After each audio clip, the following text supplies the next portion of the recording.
गौरी,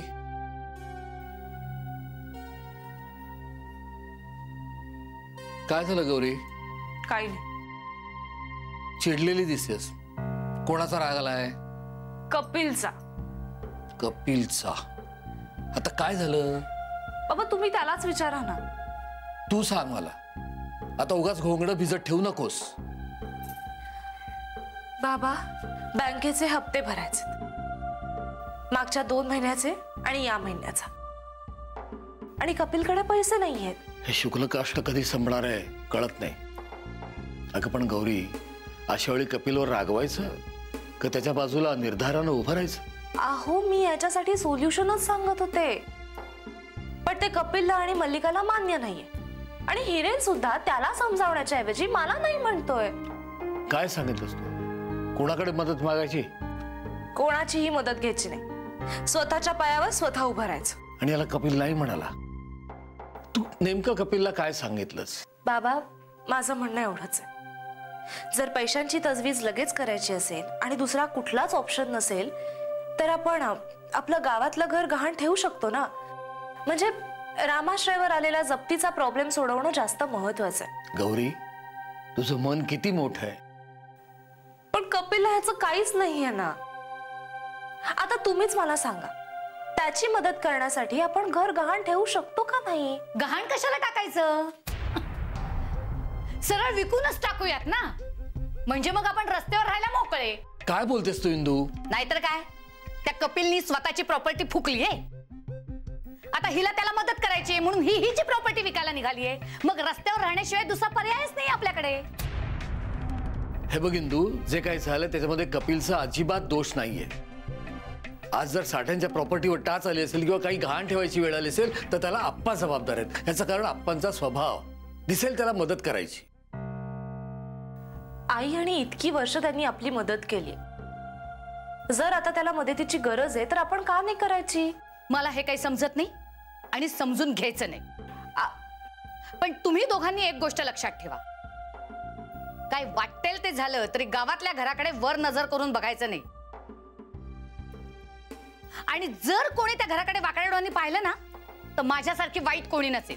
अगं आई, पण नाही बिन नाही. त्या कपिलला सांग, गावातल्या घराबद्दल एक चकाट शब्द बोलायचा नाही.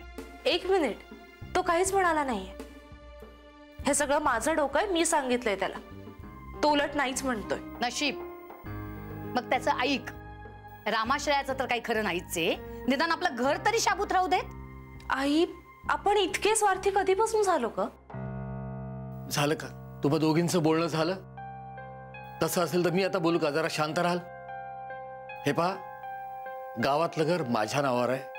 त्याचं काय करायचं ते मी पाहिजे.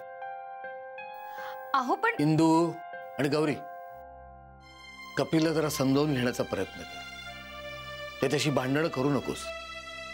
मला माहिती आहे परिस्थिती वाईट आहे, पण परिस्थिती हाताबाहेरही गेलेली नाहीये. यातनं काहीतरी मार्ग निघेल आणि उद्या खरोखरच साठ्यांची सगळी प्रॉपर्टी गहाण पडली. काय आडावडीक चालली, जरा थोडं धीर धरा ना. मग तुमचं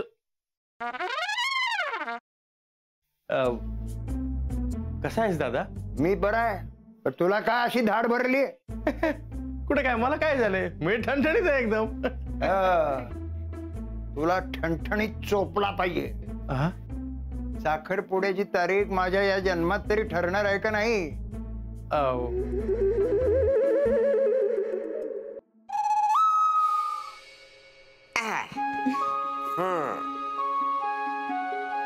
कसा वाटता? आम्हाला छानच वाटतंय, पण आम्ही साडीत कशा वाटतोय हे महत्वाचं. ऍक्च्युली आजी बऱ्या दिसतोय ना आम्ही? बऱ्या दिसतो? अगो नक्षत्रावानी दिसतास दोघं. खरंच? मला तर इतकं टेन्शन आलं होतं ना, म्हणजे याआधी कधी मी साडी नेसली नाहीये ना. हो ना, आता फक्त ही कॅरी करायला जमली म्हणजे मिळवलं.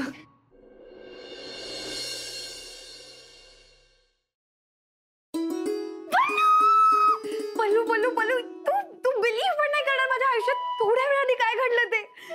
नीतू, काय झालंय? तू एवढी एक्साइटेड आहेस, किंचाळतेस, प्लीज सांग काय झालंय?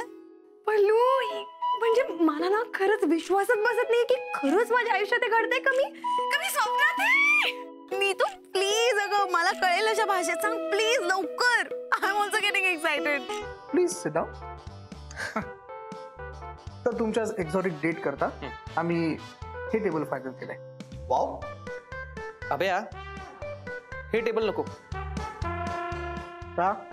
हे खूप मोठं होतं यार. म्हणजे नाही असं दे ना मोठं प्रशस्त एकदम. हा तसं नाही रे, असं छोटं पाहिजे, कॉम्पॅक्ट. यार प्रत्येक गोष्टीचं एक्झाम्पल द्यायला लागते. हे बघ, हा असा हात घेतला, केवढा लांब होतोय, केवढा लांब होतोय. ते जरा असं इथे. ओके